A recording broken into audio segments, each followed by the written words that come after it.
The cap that Mother made.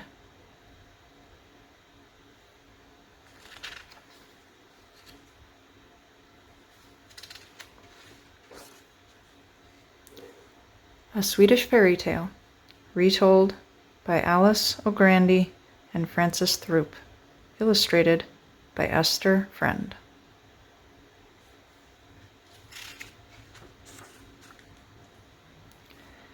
Once upon a time there was a little boy called Anders who had a new cap, and a prettier cap you never could see. Mother herself had knit it, and nobody could make anything quite as nice as Mother could. It was red and green and yellow with a blue tassel on top.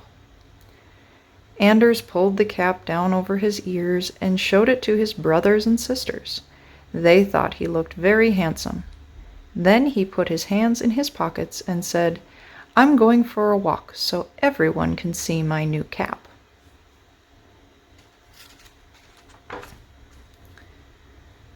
The first person he met was a farmer walking beside his horse, pulling a wagon of hay. He gaped and gazed at Anders' cap and could not keep from fingering the blue tassel. "Let's swap caps," he said, "and I will even give you my jackknife."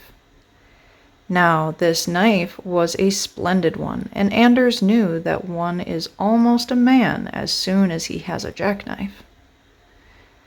But still it did not come up to the new cap that Mother made.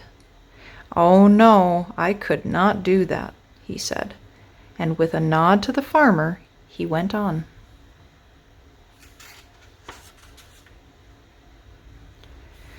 Soon after this, Anders met an old lady who curtsied until her skirts looked like a balloon. She said that he was so fine that he might go to the king's ball.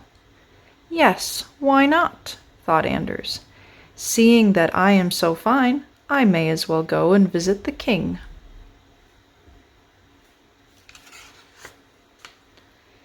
And so he did. In the palace yards stood 2 soldiers with shining helmets and swords. "Where are you going?" they asked. "I am going to the king's ball," answered Anders. "No, no," said one soldier, putting his foot forward. "Nobody is allowed there without a uniform." But just at this instant, the princess came tripping across the yard.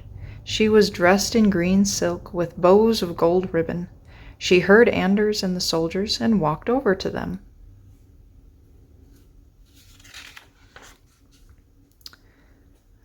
"Oh," she said, "he has a very fine cap on his head, and that will do as well as a uniform." She took Anders' hand and walked with him up the broad marble stairs and through magnificent halls where grand ladies and gentlemen bowed before him. For, as like as not, they must have thought him a prince when they saw his fine cap. At the end of the largest hall, a long table was set with golden cups and plates. There were tarts and cakes on huge silver platters. The princess sat down under a flowered canopy. She let Anders sit in a golden chair by her side. "But you must not eat with your cap on your head," she said, and was going to take it off.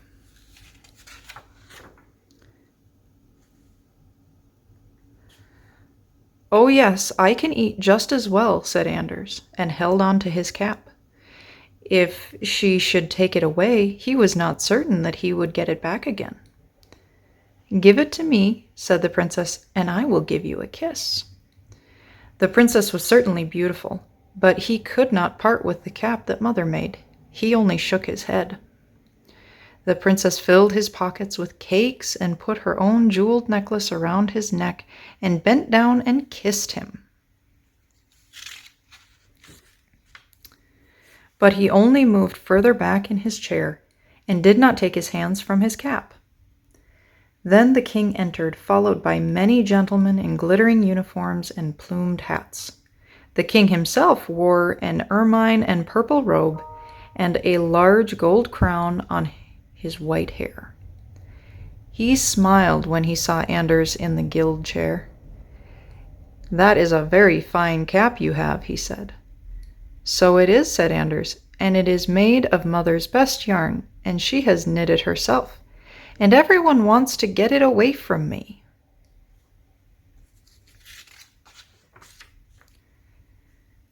"But surely you would like to change caps with me," said the king, raising the large crown from his head.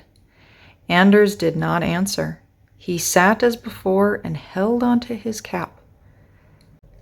But when the king came nearer, Anders grew frightened as never before, for a king can do as he likes. Anders leapt from his chair. He darted like an arrow through all the halls, down the stairs, across the yard. He ran so fast the princess's necklace fell off his neck and all the cakes popped out of his pockets. But he had his cap. He still held on to it with both hands as he ran into his cottage. Mother took him up in her lap, and he told her all his adventures and how everybody wanted his cap. All his brothers and sisters stood around and listened with their mouths open. When his big brother heard that he had refused to give his cap for the king's golden crown, he said that Anders was stupid. Just think what splendid things one might get in exchange for the crown, and Anders could have had a still finer cap.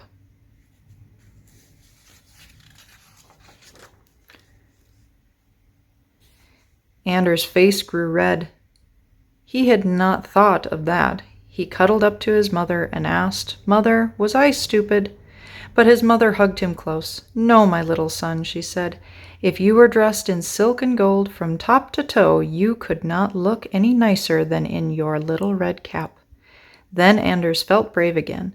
He knew well enough that the cap that Mother made was the best cap in all the world.